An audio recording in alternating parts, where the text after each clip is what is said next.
কোজাগরী লক্ষ্মী পুজোর পর থেকেই আজকের এই বিশেষ বৃহস্পতিবারটার জন্য আমি অপেক্ষা করছিলাম।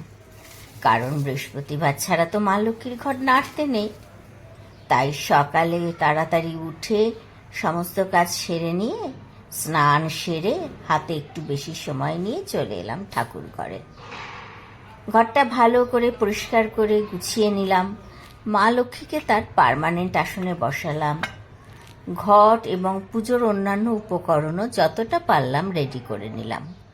আর আগের পুজোর শুকনো উপকরণগুলো দিলাম কম্পোস্ট বিনে, যেটা আমি পরে সার হিসাবে ব্যবহার করব। এইভাবে না ঠাকুরঘর সাজাতে আর ঠাকুরের সামনে বসতে ভীষণ ভালো লাগে। পুজোর সময় শুধু মনটা শান্ত হয়ে যায় না, এরম সুন্দর করে সাজানো একটা ঠাকুরঘর দেখলে মনটা খুব ভালো হয়ে যায়, একটা অন্যরকম অনুভূতি হয়।